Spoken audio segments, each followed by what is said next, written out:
Hello and very warm good morning to all of you. You're most welcome at the Selection Guruji online YouTube channel. और आज हम फिर लेकर आए हैं आपको कांस्टेबल के प्रैक्टिस सेशन बैच में वो महत्वपूर्ण सवाल जो सवाल आपको कांस्टेबल के सभी एग्ज़ाम में, सभी स्टेट कांस्टेबल एग्ज़ाम में, सेंट्रल गवर्नमेंट्स के कांस्टेबल लेवल के एग्ज़ाम्स के पॉइंट ऑफ व्यू से बहुत इंपॉर्टेंट है।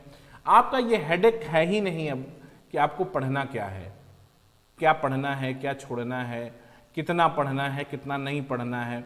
आपको अगर कांस्टेबल लेवल का एग्ज़ाम अपीयर करना है तो उसके लिए हमने जो भी best of the best question हो सकते हैं, जिस लेवल के क्वेश्चन पूछे जाते हैं, बहुत रिसर्च के बाद, बहुत ढूंढ के, बहुत खोज के बाद हम वो सवाल ढूंढ के लाते हैं जो कांस्टेबल के किसी ना किसी स्टेट के एग्ज़ाम में या कहीं ना कहीं पूछे गए हैं।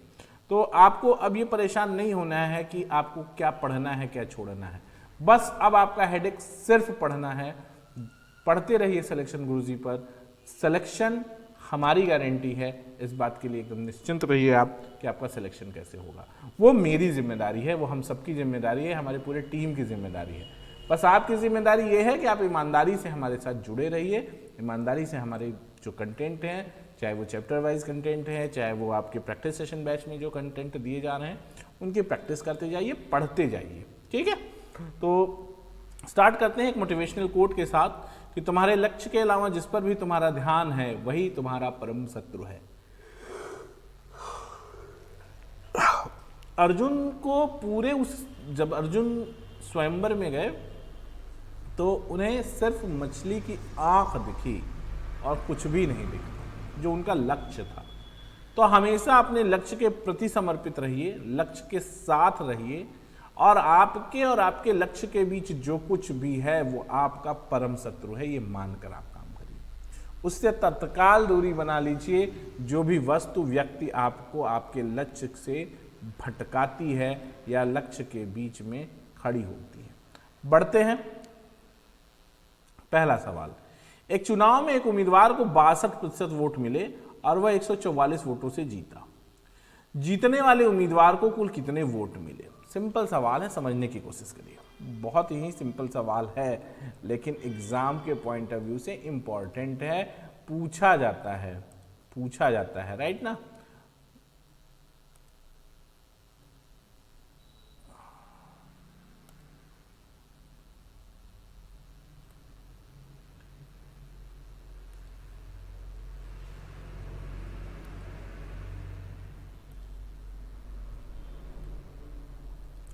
ठीक है, ध्यान दीजिएगा। एक चुनाव में एक उम्मीदवार को 62% वोट मिले, ठीक है, और वह 144 वोटों से जीता। ठीक है, अगर विनर को 62% वोट मिलते हैं तो हारने वाले को कितना मिलेगा दोस्त? लूजर को मिलेगा 100 - 62, यानी मिलेगा कितना? 38%। और ये जो डिफरेंस है हार जीत का, 12 में से 8 जाएगा 4 और 5 में से 2, 24%। 24% बराबर 144। तो कुल वोट पूछ रहे हैं। 24% बराबर 144, तो 1% बराबर 24 दूनी 72 और 72 दूना 144, यानी 1% बराबर 4। तो 100% बराबर 24% इतना। तो क्या कह रहे हैं? जीतने वाले उम्मीदवार को कितने वोट मिले? तो जीतने वाले को कितना मिला है? 24% बराबर 144 है, तो 62% बराबर 144 बटा 24 गुणित 62। तो 4 बार काट देगा और 4 दूनी 8, 4 दूनी 8 और 4 छक 24, 62%। 24 दूनी 72, दूना 144 है, 24 चौका 4 चौके 16, 4 नहीं आप 4 चौके 16, 1 और 4 दूनी 8, 1 9, 24, 24 दूनी 72 और 72 दूना 144, राइट ना। 24 दूनी 72, 24 दूनी 48, 24 तिया 72। तो ये कितना हो जाएगा? आपको ये पूरा काट देगा 6 बार। ठीक है, तो 6 दूनी 12, 1 और 6 6 36, 1 37। कैलकुलेशन हमेशा पेशेंस के साथ करिए। बहुत हड़बड़ी में कैलकुलेशंस इसी तरह से गलत हो जाते हैं और आता हुआ सवाल कभी कभी गलत हो जाता है, राइट ना। ठीक है, अगला क्वेश्चन ध्यान दीजिएगा। दूसरा कह रहे हैं कि ए और बी, ए बी से 70% अधिक दक्ष है। यदि बी एक कार्य को 34 दिन में करता है तो ए उसे कितने दिन में करेगा। देखो समझो बात को जरा सा, कह रहे हैं कि ए बी से मतलब ए और बी है, ठीक है, ए बी से 70% अधिक दक्ष है, यानी अगर ए कोई काम 10 दिन में कर लेता है तो बी उसको 17 दिन में करता है, यही मामला है, ठीक है। तो अगर बी उस काम को 34 दिन में कर लेता है तो ए कितने दिन में कर लेगा, 20 दिन में कर लेगा। भाई भैया जो काम ये 17 दिन में कर रहा है वो 10 दिन में कर रहा है, तो जो काम बी एक कार्य को 34 दिन में करेगा तो ए उस काम को 20 दिन में निपटा देगा, तो 20 इसका आंसर हो जाएगा। कोई तकलीफ नहीं, सिंपल सवाल। अगला क्वेश्चन, एक नाटक के दर्शकों ने पहले दिन 15 रुपया 15, दूसरे दिन थोड़ा सा प्रॉब्लम है टाइपिंग का, दूसरे दिन 7.5 तथा तीसरे दिन 2.5 रुपए लिए, ठीक है। तीनों दिन की उपस्थिति का अनुपात 2:5:13 था, प्रति व्यक्ति औसत प्रवेश शुल्क क्या था। बात को समझने की कोशिश करिए। कह रहे हैं कि कोई नाटक का प्रदर्शन हो रहा था, वहां दर्शकों को पहले दिन 15 रुपए लिया गया। अब दर्शकों की उपस्थिति का जो अनुपात है वो 2:5:13 है। यहां तक तो कोई तकलीफ नहीं है, कर लेंगे। अब क्या कह रहे हैं कि अगर 2 दर्शक आए और 15 रुपया लिया तो 30 रुपया हुआ, 5 दर्शक आए सबसे 7.5 रुपया लिया गया तो गुणित 7.5 हो गया, अब प्लस 13 दर्शक आए और सबसे कितना रुपया लिया गया, 2.5 रुपये लिया गया, तो कितना रुपया, ये रुपए का योग हो गया बटा 5 2 7 और 13 7 20, ये औसत हो जाएगा। तो ये कितना हो गया, 30 हो गया, प्लस 37.5 हो गया, और प्लस 13 दूनी 26, ये हो गया 32.5 अब बटा 20, ये बराबर हो जाएगा, ये तो 1 हो जाएगा, 7 2 9 1 10 की 0 1, 100/20, यानी औसत कितना हो जाएगा, 100/20 का मतलब 5 रुपए, 100/20 का मतलब 5 रुपए आपका आंसर हो जाएगा। बात को समझने की कोशिश करो। कह ले कि एक नाटक में दर्शकों के लिए पहले दिन टिकट 15 रुपए था, दूसरे दिन 7.5 रुपए था और तीसरे दिन 2.5 रुपए था। पहले दिन 2 दर्शक आए अगर 30 रुपया कलेक्ट हुआ, दूसरे दिन 5 दर्शक आए तो 5 गुणित 7.5 रुपए 37.5 रुपए कलेक्ट हुआ, फिर 13 दर्शक आए तीसरे दिन और 2.5 रुपया दिया तो 32.5 कलेक्ट हुआ। कुल कितना कलेक्शन हुआ, 100 रुपया, और कुल कितने आए 20, तो औसत बराबर योग बटा संख्या, तो 5 रुपए। कोई तकलीफ नहीं ना, कर लेंगे यहां तक। अगला सवाल ध्यान दो। कह रहे हैं कि एक व्यक्ति साधारण ब्याज की दर से 4 वर्ष के लिए कुछ धन उधार लेता है, यदि मूलधन तथा कुल ब्याज का अनुपात 5:1 है तो ब्याज की दर क्या है। ठीक है, अब देखो यार बच्चा ना कि अब बहुत सिंपल सवाल है, इसको बहुत टेक्निकल नहीं समझने की जरूरत है, बहुत इजी समझने की जरूरत है। क्या समझना है अपने को, देखना ये है ना कि भाई आप एक बात समझो, 5 रुपए का 4 साल का ब्याज कितना है दोस्त, 1 रुपया। तो 5 रुपए का 1 साल का ब्याज बताओ जरा सा हमको, 1/4, 1/4 सेट।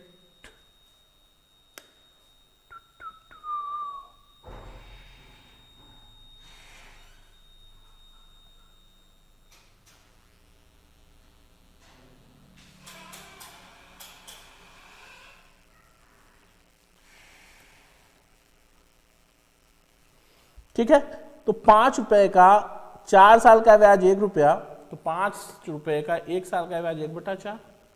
तो अगर हम दर की बात कर ले तो 100 का गुणा कर दें, ये 100 आ जाए, 20 से गुणा कर ले तो 100 रुपए का कैसे 100 आएगा, 5 गुणित 20, ये बराबर 100। तो 1 साल का ब्याज कितना हो जाएगा, 1/4 गुणित 20 बराबर 5%। यहां तक कोई तकलीफ नहीं ना, समझ लोगे। फिर से समझ लेते हैं।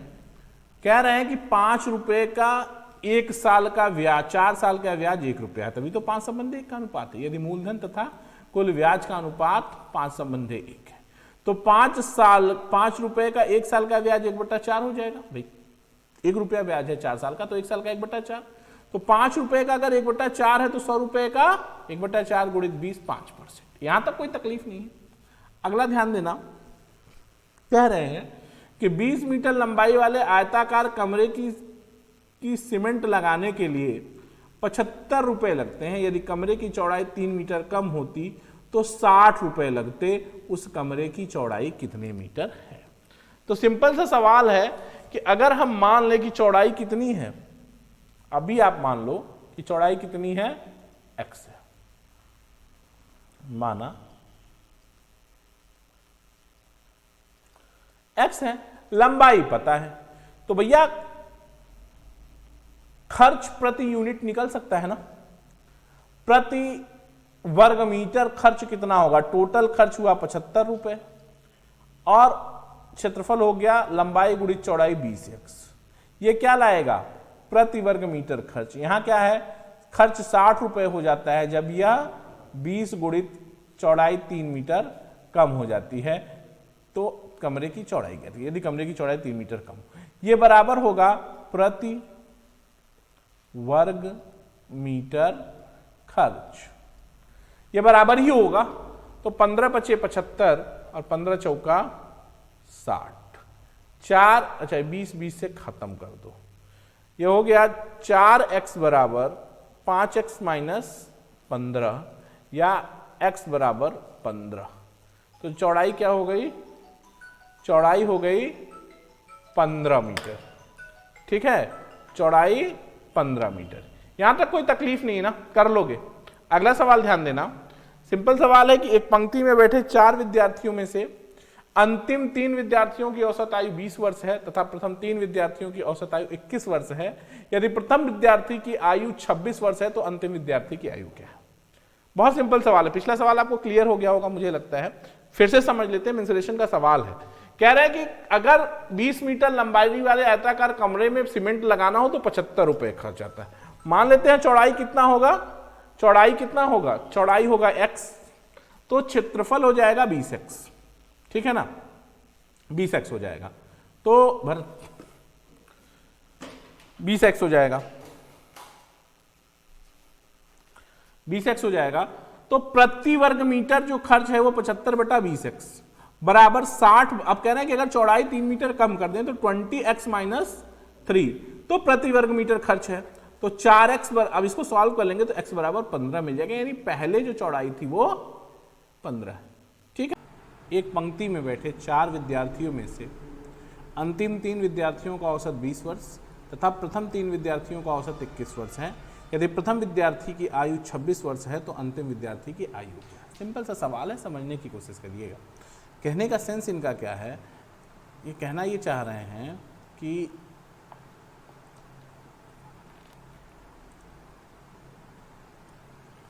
मान लीजिए ये प्रथम 3 है ना, फर्स्ट 3 ये ले लेते हैं, यानी a यहां से कर लो, a + b + c = 63 और लास्ट 3 यानी b + c + d बराबर 20 × 60। औसत आयु 3 लोगों की औसत आयु 20 वर्ष है तो योग 60 और 3 लोगों की औसत आयु 21 है तो योग 63। अब घटा देते हैं, माइनस माइनस माइनस माइनस, तो a - d = हो जाएगा -3। और कह रहे हैं कि अंतिम विद्यार्थी की आयु क्या होगी यदि प्रथम की आयु 26 है। तो अगर a 26 है तो d कितना हो जाएगा? तो d कितना हो जाएगा? 23 वर्ष। ठीक है, आपका पहला ऑप्शन सही हो जाएगा। बात क्लियर हो रही है? औसत का बहुत आसान सवाल है। कह रहे हैं कि कोई 4 बच्चों का समूह है, 4 बच्चे एक पंक्ति में बैठे हैं a b c d। First 3 का एवरेज 21 है, तो फर्स्ट 3 का एवरेज अगर 21 है तो टोटल कितना होगा? 63, और लास्ट 3 का एवरेज 20 है तो सम कितना होगा? योग 60 होगा। घटा देंगे तो a - d = 3। a कह रहे हैं यदि अंतिम विद्यार्थी प्रथम विद्यार्थी की आयु 26 वर्ष है, यानी ए 26 है तो डी क्या होगा, डी 23 होगा। यहां तक कोई तकलीफ नहीं है ना, कर लोगे, कोई दिक्कत नहीं। आगे बढ़ते हैं। एक व्यक्ति ने कुछ रुपए 10% चक्रवृद्धि ब्याज पर प्रतिवर्ष की दर से उधार लिए, 3 वर्ष के अंत में 2662 रुपए लेता है। एक व्यक्ति ने कुछ रुपए 10% वार्षिक चक्रवृद्धि ब्याज की दर से उधार दिए, अच्छा दिए होना चाहिए था ना, उधार लिए। यदि 3 वर्ष के अंत में 2662 रुपए देता है तो उसने कितने रुपए उधार लिए? कुल 2662 रुपए दे रहा है, अंत में वो 2662 रुपए दे रहा है, तो पूछ रहे हैं कि कितना उधार लिया था। ठीक है, तो आप एक काम कर सकते हो ना, इस ऑप्शन से आप जज कर सकते हो। देखो सीधा मैं बता रहा हूं, हिट एंड ट्रायल लगाओ, कुछ नहीं करना आपको, हिट एंड ट्रायल मेथड। क्या मेथड है ये मेथड है भाई बेसिकली कि थ्रू ऑप्शन आप सॉल्व कर लो। देखो यहाँ ऑप्शन है 1980 और ये है ऑप्शन आपका, ये है एक 1980 है और एक ये है 1900 और सी ऑप्शन है आपका 1800, ये 1800 था। ठीक है, 2000 चलो अच्छा ले लेते हैं। अगर 2 साल के लिए किसी ने लिया है 10% के ब्याज दर से, तो 2000 का 2% कितना, 10% कितना हो गया 200, और फिर 200 का 10% कितना हो गया 20, 2000 का 10%, इसका 10% कितना हो गया 40, 20 सॉरी, इसका 10% 20 हो गया, और फिर इसका 10% 2 हो गया। और अगर 3 साल का मामला है तो चक्रवृद्धि ब्याज 3-3-1, बस खत्म सवाल। देखो 660 और 2, 662 रुपए ब्याज हो गया, और यही तो 2662 ले रहा है, यानी आपका मूलधन 2000 होगा तो 662 आपको ब्याज देना पड़ेगा, यानी आपको कुल 2662 देना पड़ेगा। इसका मतलब 2000 ही आपका आंसर है। क्लियर है मेरी बात? मेरी बात क्लियर है? अब आप सोच रहे हो कि चक्रवृद्धि ब्याज कैसे निकल गया। हमारे चैप्टर वाइज कंटेंट में जाइए, चक्रवृद्धि ब्याज के शानदार ट्रिक्स, जिसको कभी आपने सोचा नहीं होगा, इमेजिन नहीं किया होगा कि चक्रवृद्धि ब्याज इतने आसान तरीके से पढ़ाया जा सकता है, उस तरीके से पढ़ाया है मैंने, और वहां से आप इसको सीख सकते हैं, इस मेथड को। ठीक है, आगे बढ़ते हैं। ए, बी और सी एक साथ एक टंकी 6 घंटे में भर सकते हैं। 2 घंटे एक साथ खुले रहने के बाद सी को बंद कर दिया गया। क्या कह रहे हैं कि ए, बी, सी, ध्यान देना जरा,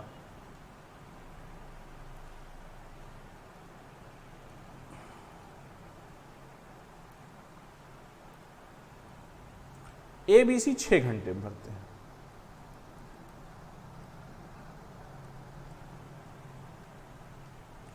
ए, बी, सी एक साथ एक टंकी 6 घंटे में भर सकते हैं। 2 घंटे एक साथ खुले रहने के बाद सी को बंद कर दिया जाता है तथा ए और बी को टंकी भरने में 7 घंटे और लगते हैं। 7 घंटे और लगते हैं। ठीक है, सी अकेला उस टंकी को कितने देर में भरेगा। सिंपल बात समझो कि ध्यान से समझना, ठीक है। कह रहे हैं कि ए, बी, सी 6 घंटे में भर सकते हैं। ठीक है, यानी ए प्लस बी प्लस सी अगर 6 घंटे में भर सकते थे, और भर कितना देर रहे हैं 2 घंटे, तो यानी कितना भर रहे होंगे 1/3। ठीक है, तो बी शेष कितना बचा, शेष 2/3, और 2/3 ए प्लस बी कितने देर में भर रहे हैं 7 घंटे में। तो पूरा कितने देर में भरेंगे 7 × 3/2, यानी 3.5, यानी 10.5 घंटे में पूरा भर देंगे। बात को फिर से समझ लो, नहीं समझ में आ रहा है तो मैं आपको फिर से डिक्टेट कर देता हूं, देख लो क्या होगा मामला ये होगा दोस्त, फिर से समझ लो, फिर से इसको अच्छे से समझ लो, यहां से समझ लेते हैं, बढ़िया से समझ लेते हैं। कैसे? कह रहे हैं कि अगर ए प्लस बी प्लस सी पूरी टंकी को 6 घंटे में भर सकते हैं। ठीक है, यही कहा गया भैया। ए, बी, सी भर कितना रहे हैं 2 घंटे, भर सकते हैं 6 घंटे में, भर रहे हैं 2 घंटे, तो भरा कितना 1/3। शेष कितना बचा, शेष बचा 2/3। 2/3 भरने में 7 घंटा लगता है, किसको, a प्लस बी को। a प्लस बी को 2/3 भरने में 7 घंटा लगता है, तो पूरा भरने में 21/2 यानी 10.5 घंटा लगेगा। यानी a प्लस बी प्लस सी 6 घंटे में, और a प्लस बी सी को a प्लस बी 10.5 घंटे में, बस खत्म मामला। इसी से एलसीएम ले लेना है, यह है 42, 6 सते 42 और 10.5 चौका 42। अब घटा दो, तो ए बी खत्म, सी का 1 घंटे का काम आ गया, 7 में से 4 गया 3। ठीक है, यानी सी नल की क्षमता यह है कि वो 1 घंटे में 3 भाग भरेगा। पूरा भरने में सी को कितना लगेगा, 42/3 यानी 14 घंटे। नहीं समझ पाए बात? जो बच्चे टाइम एंड वर्क का चैप्टर वाइज कंटेंट मेरा पढ़े होंगे उनके लिए ये बहुत आसान सवाल है, इसीलिए मैं कह रहा हूं, बार बार आपसे कह रहा हूं कि चैप्टर वाइज कंटेंट पढ़ने के बाद प्रैक्टिस सेशन में बहुत धुआंधार मजा आएगा, लेकिन चैप्टर वाइज कंटेंट को पढ़ेंगे पहले तब। प्रैक्टिस सेशन बैच में बहुत डिटेल चीज़ों को, पूरे चैप्टर का कॉन्सेप्ट एक क्वेश्चन के लिए नहीं बताया जा सकता है, तो इसलिए चैप्टर वाइज कंटेंट को देखते पढ़ते समझते चलिए, इधर से प्रैक्टिस करते चलिए। जब दोनों मिलेंगे ना, तो 3 महीने 4 महीने बाद एक ऐसा विस्फोट होगा जो मैथमेटिक्स को आपके दिमाग के अंदर एक बहुत फाइन क्वालिटी के कॉन्सेप्ट के साथ डेवलप कर देगा।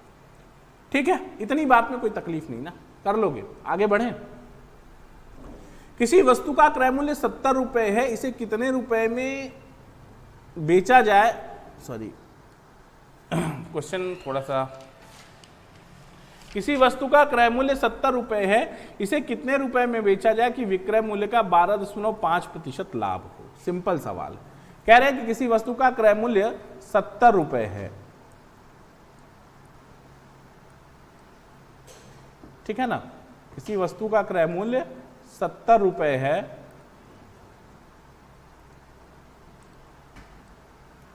इसे कितने रुपए में बेचा जाए।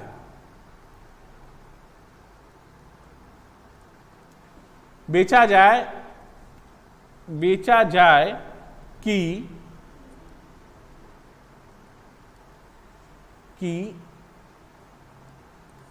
मैं काट के पूरा बना दे रहा हूं, उसके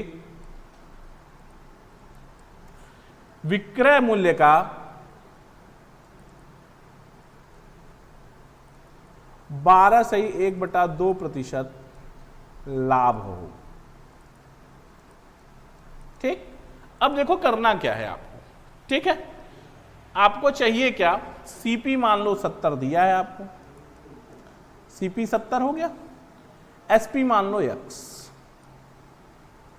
ठीक, अब दोस्त एक बात बताओ, ये x सीपी में से हम क्या घटा दें तो ये मिल जाएगा एसपी। सीपी में से अगर हम प्रॉफिट घटा दें, एसपी में से अगर हम प्रॉफिट घटा दें तो हमको सीपी मिल जाएगा, होता है ना, SP minus profit is equal to CP. SP x profit, SP का 12.5% यानी एक्स का 12.5% यानी x/8, x/8। तो x minus x/8 is equal to 70, या 7x/8 इज इक्वल टू 70। तो ये 7 10 में 70, x बराबर 80।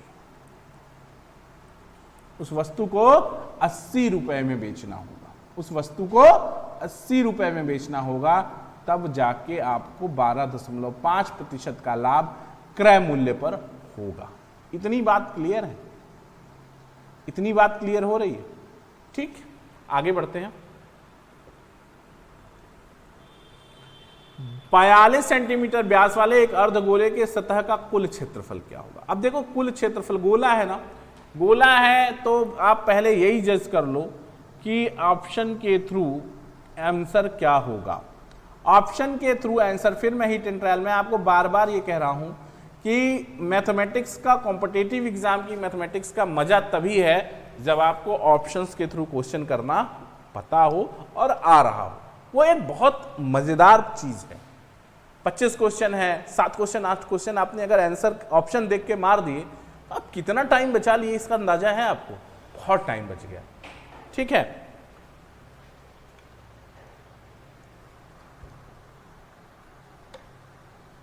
आप लीड कर जाएंगे वहां से। ठीक है, ध्यान दीजिए क्या कह रहे हैं। अब क्या है भाई, अगर मैंने आपको बताया मेंसुरेशन में कि चाहे वो, ध्यान दो, चाहे वो वृत्त हो, बेलन हो, शंकु हो, गोला हो, परिधि हो, क्षेत्रफल हो, वक्रपृष्ठ हो, संपूर्ण पृष्ठ हो, आयतन हो, वक्रपृष्ठ हो, संपूर्ण पृष्ठ हो, आयतन हो, वक्रपृष्ठ हो, संपूर्ण पृष्ठ हो, आयतन हो, जो भी आंसर आएगा वृत्त, बेलन, शंकु और गोला में, वो आंसर 11 से डिविजिबल होगा, 11 से विभाज्य होगा। ये उसकी मजबूरी है। क्यों मजबूरी है? क्योंकि चाहे वो किसी भी फार्मूले में, यहां पे आप देख लीजिए, चाहे वो आपका जो भी कह सकते हैं आपकी मेंसुरेशन है, उस मेंसुरेशन में बिना पाई के गुणनफल के काम आगे बढ़ना नहीं है। और पाई के गुणनफल का क्या मतलब होता है? 22/7 से गुणा, और जो संख्या का जो आंसर 22 से गुणा होके आएगा, या जो संख्या 22 से गुणा होके प्राप्त होगी, वो 110% 11 से उसको कटना ही कटना है। भाई 11 से कटेगा ना। तो देख लो इसमें से कौन सा ऑप्शन 11 से कट रहा है। 5 4 9 8 1 9। चलिए पहला ऑप्शन कट रहा है। 7 8 5 13 7 2 9 6 2 8 3 1 4 8 7 15 7 2 9। सब ऑप्शन गलत। 11 से विभाजिता का क्या नियम है? समस्थान के अंकों के अंतर और विषम स्थान के अंकों का अंतर 0 या 11 से विभाज्य कोई संख्या है तो वो क्या है? 11 से पूरी संख्या विभाज्य होगी। तो आपको आंसर ऐसे ही मिल गया। अब बात कर लेते हैं कि मान लो अगर मूड हो जाए कि नहीं हमको लगाना ही है, तो अर्धगोले का कुल क्षेत्रफल होता है 3 पाई r²। यही है फॉर्मूला।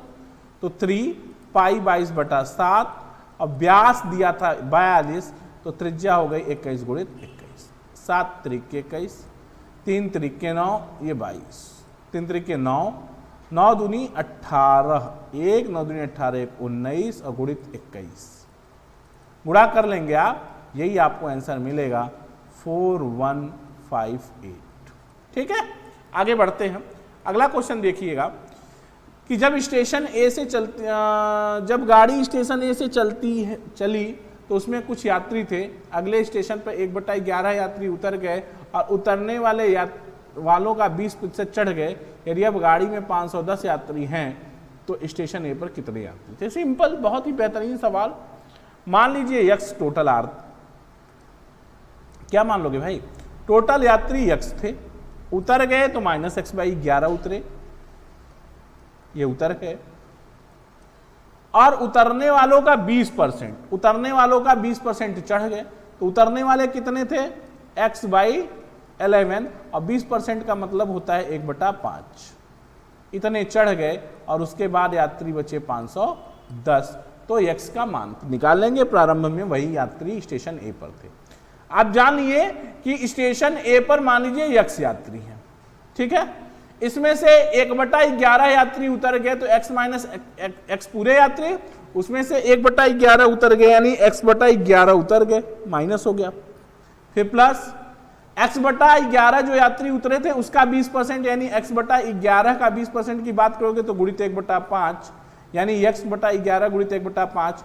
तो अब कहना है तो स्टेशन ए पर कितने यात्री थे? यदि स्टेशन पर 510 यात्री है, ये सारी प्रक्रिया के बाद 510 यात्री बच रहे हैं, तो x का मान क्या हो जाएगा? देखो x माइनस या तो फिर एक काम करते हैं, चलो x/11 प्लस x/55 बराबर 510। 55 को आप ले लीजिए एलसीएम के रूप में, और 55 तो यहाँ पे हो जाएगा 55x minus 5x plus x बराबर 51, 510। तो 50 और ये बराबर यहाँ पे आ जाएगा, इसको देखो इधर सॉल्व कर दे रहा हूँ, ये हो जाएगा 51x बटा 55 बराबर 510। ये काट लीजिए, 5 का 10 बार कट जाएगा और x बराबर हो जाएगा 550। यानी स्टेशन ए पे 550 यात्री थे जब गाड़ी स्टेशन ए पर थी। सवाल को फिर से समझ लेना दोस्त।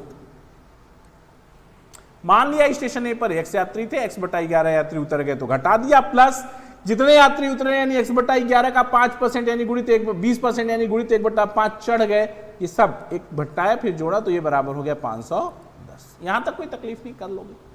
आगे बढ़ते हैं। 5 अंडे का क्रय मूल्य 4 अंडे के विक्रय मूल्य के बराबर है, लाभ प्रतिशत क्या होगा? सिंपल सवाल है, बहुत सिंपल। कह क्या रहे हैं, 5 का सीपी देखो 4 के 5 का एसपी 4 का सीपी 4 के एसपी के बराबर है, या CP by SP is equal to 4/5। Profit की बात करेंगे कि प्रॉफिट परसेंट क्या है, तो प्रॉफिट परसेंट बराबर हो जाएगा 1 का लाभ है बटा 4 गुणित 100 बराबर 25%। एक तो ये तरीका है इस सवाल को। दूसरा सीधा तरीका है 5 खरीद के 4 बेचने पे उतना पैसा मिल गया जितने पैसे में उसने 5 खरीदा था। भाई आपके टोकरी में मान लीजिए 5 अंडे हैं,